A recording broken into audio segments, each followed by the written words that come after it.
Assalamu alaikum, avec vous Madame Derka Yorkia. Donc dans cette vidéo on va voir comment changer l'icône par défaut de la fenêtre JFrame, bien sûr en Java. Donc on sait que l'icône par défaut de Java c'est une icône sous forme d'une tasse à café, si je puis dire, comme on le remarque ici. Donc c'est une icône ou bien une image icône qui est prise par défaut. Donc, mais on peut toujours, le programmeur peut toujours spécifier son propre icône, donc changer cette icône s'il le souhaite. Donc, vaut mieux avoir le fichier, bien sûr, pour pouvoir le changer, on choisit un fichier image, d'accord. Donc, vaut mieux avoir le fichier de la nouvelle icône à importer dans le même répertoire des ressources de notre projet Java. Pourquoi? C'est pour pouvoir, bien sûr, l'exporter dans le fichier jar si on crée le fichier jar ou bien on a besoin du fichier jar. Sinon, ça va être perdu. Bien. Donc, généralement, on va utiliser la classe image icône pour créer l'instance, pour instancier un objet icône.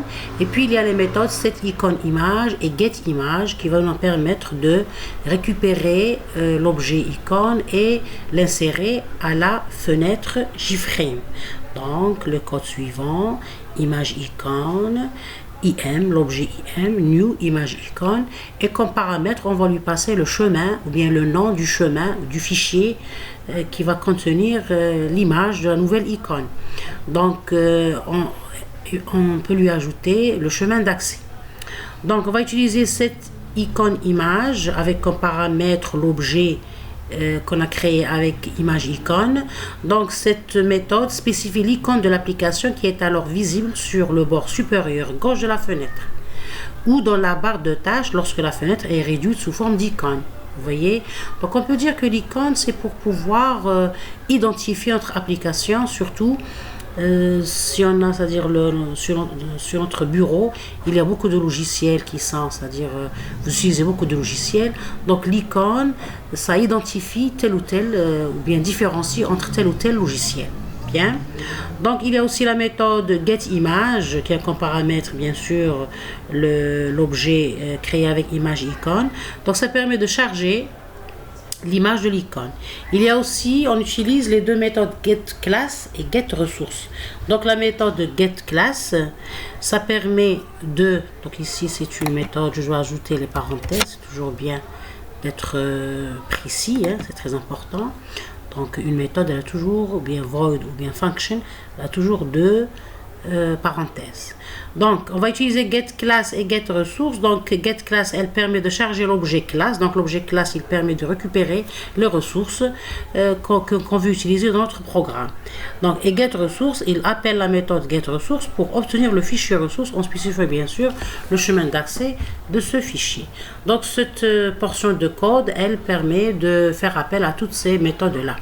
Donc je vais essayer de changer l'icône de la fenêtre JFrame que j'ai déjà créée sous Eclipse.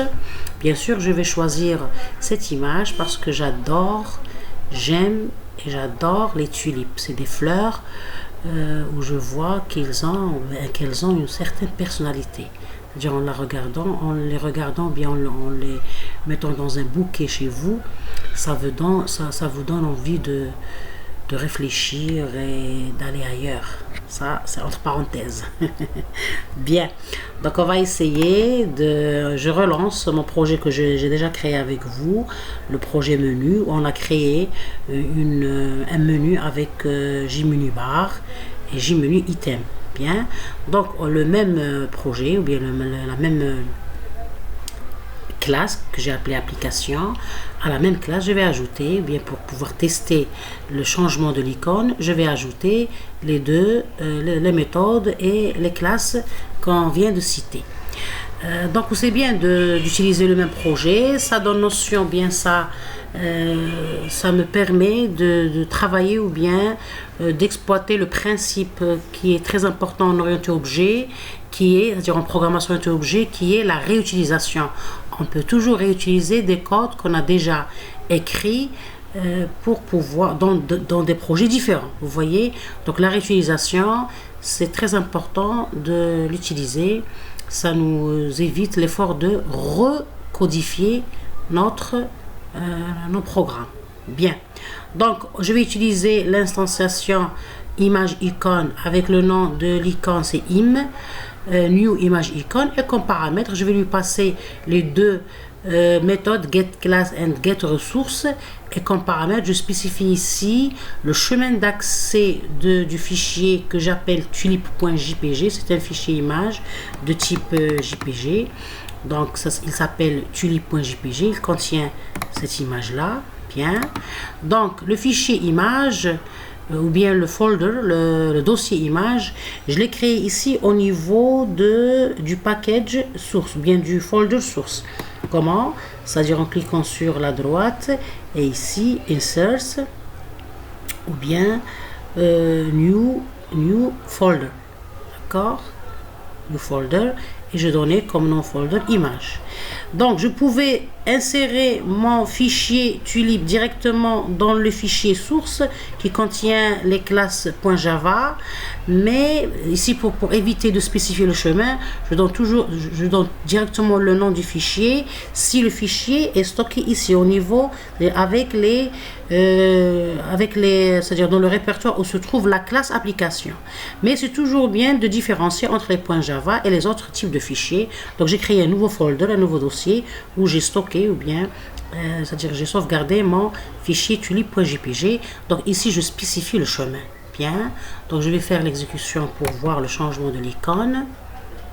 Bien, donc je vois ici que j'ai mon icône sur de tulip. Donc c'est très petit, ça se voit pas beaucoup, mais on va voir, on va ajouter des, c'est-à-dire on peut toujours ajouter du code ou des méthodes qui permettent de redimensionner cette icône. Bien, donc pour pouvoir, vous voyez ici dans la barre de tâches, on voit ici l'icône de mon application. Donc ça montre que j'ai une application ici, l'application qui s'appelle application, c'est-à-dire le projet qui s'appelle menu. Il a son icône ici, donc on peut toujours, comme l'icône du PowerPoint, l'icône de Eclipse, etc. Vous voyez bien. Donc je vais fermer ma fenêtre, et pour préciser, on peut ici enlever les deux, c'est-à-dire je vais enlever les deux instructions pour voir l'icône par défaut.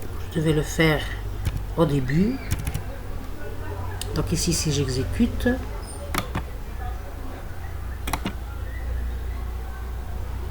vous voyez que j'ai ici l'icône par défaut qui est sous forme d'une tasse de café ici à ce niveau-là. Donc j'ai pu le changer bien sûr en écrivant, bien codant, en ajoutant ces deux portions de code qui contiennent la classe image icône et les méthodes get class, get ressources et get image. Bien, donc avant de terminer la vidéo, toujours j'aimerais changer, c'est-à-dire corriger mes erreurs sémantiques. Ici mes erreurs sémantiques, c'est le fait de déclarer ou bien d'importer Java. The import Java AWT image is never used.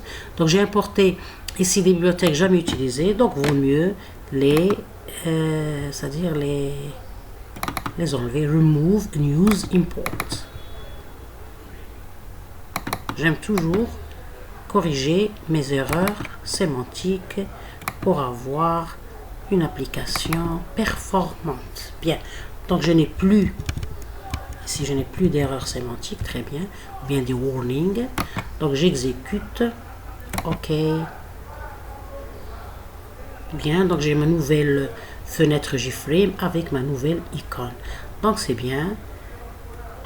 Je termine cette vidéo et à la prochaine vidéo.